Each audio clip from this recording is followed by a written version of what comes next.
Dear students, good morning.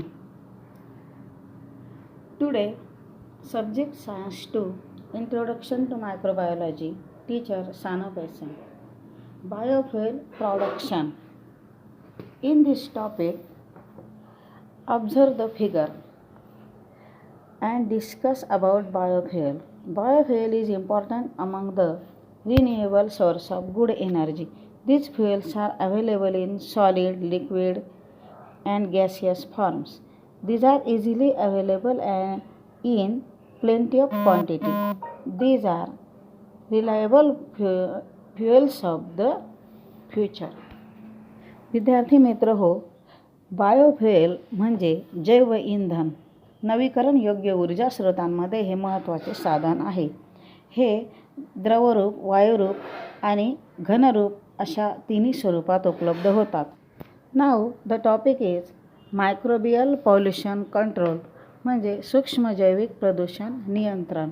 Solid waste, sewage and various pollutants are ever increasing with increasing pollution. Along with it, ever increasing diseases and degradation of environment are the worldwide problem. Life of the future generation will be difficult if these problems are not solved at right time and to right extent. See the role of microbes in environment. Microbes are used for disposal of solid waste through biogas plant and compost production. म्हणजे मुलांनो, वाढत्या लोकसंख्येबरोबर घनकचरा, सांडपाणी, विविध प्रदूषके हे घटक वाढत जातात. त्यामुळे रोगराई आणि पर्यावरणाचा ऱ्हास होतो. योग्य वेळी व योग्य प्रमाणात या समस्यांचे निराकरण न झाल्यास पुढील पिढ्यांचे जीवन हे अवघड ठरेल. बायोगॅस संयंत्र, कंपोस्ट निर्मिती याद्वारे घनकचऱ्याची विल्हेवाट लावताना सूक्ष्मजीवांची मदत घेतली जाते. Land filling sites. In figure, modern landfill site is seen. Degradable waste being accumulated in urban areas is used for this purpose. Large pits are dug in open spaces far away from the residential area, and those pits are lined with plastic sheets as a precaution against pollution of soil due to leaching of toxic and harmful material. Compressed waste is dumped in the pit. It is covered with layers of soil, sawdust, leafy waste, and specific biochemical. Bioreactors are mixed at some places. Microbes present in soil and other top layers decompose the waste. Completely filled pit is sealed with soil slurry. Best quality compost is formed after few days. Such landfilling sites can be reused after removal of the compost. म्हणजे दाबून गोळा केलेला कचरा तयार केलेल्या खड्ड्यात टाकला जातो.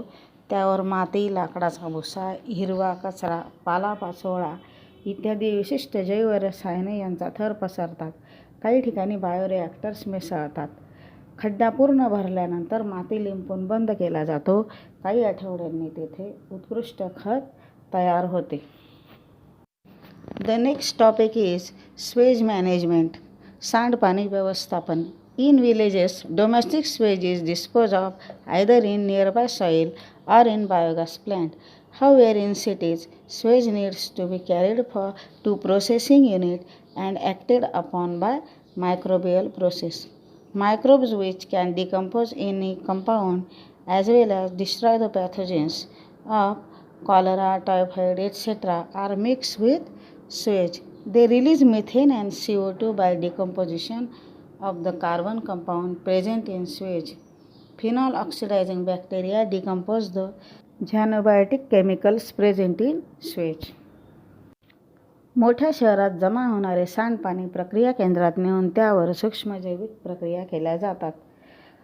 कोणत्याही संयुगाचे विघटन करणारे कॉलरा, हगवण, टायफॉइडच्या जीवाणूंना नष्ट करणारे सूक्ष्मजीव हे मिसळले जातात. ते कार्बनी पदार्थाचे विघटन करून मिथेन, CO2 मुक्त करतात.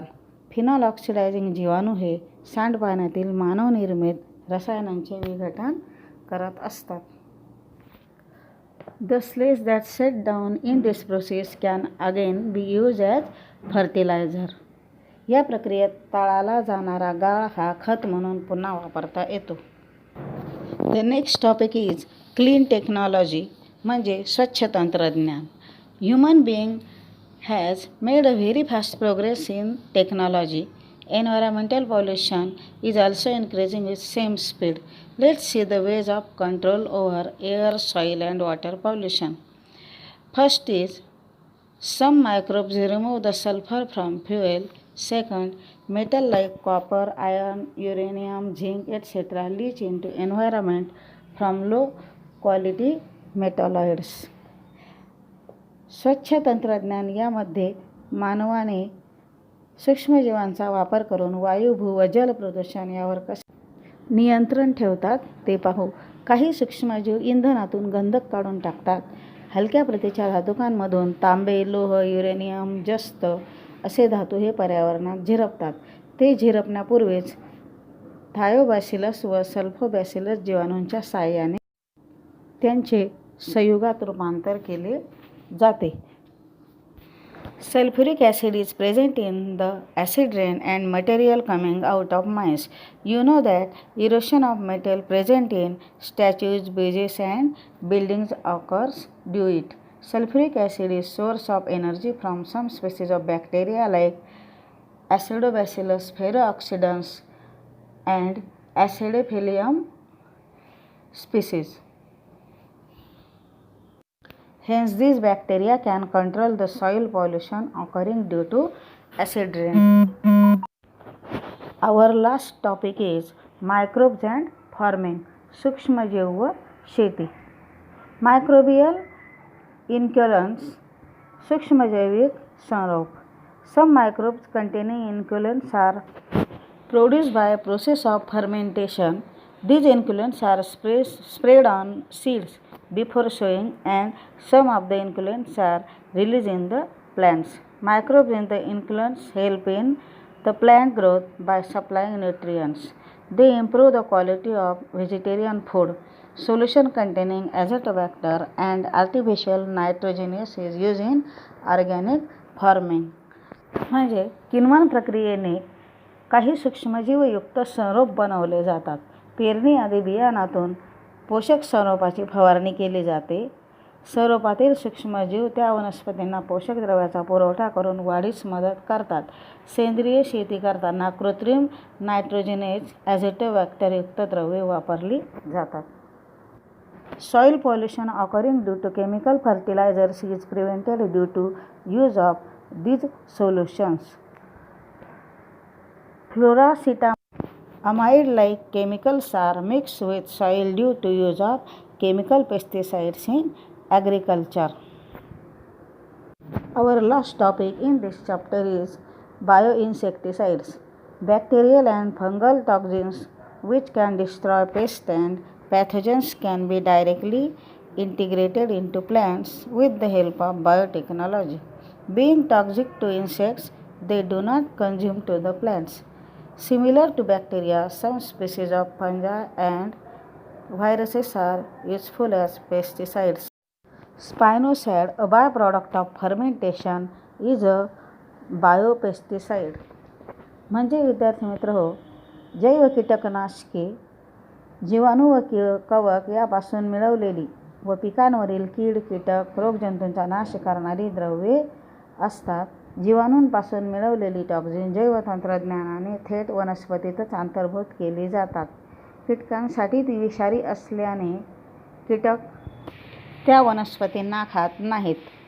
किण्वन प्रक्रियेत मिळणारे उपउत्पादन स्पायनोसॅड हे जैव कीटकनाशक आहे. आकृतीत वनस्पतीचे पान खाणारी अळी दाखवलेली आहे.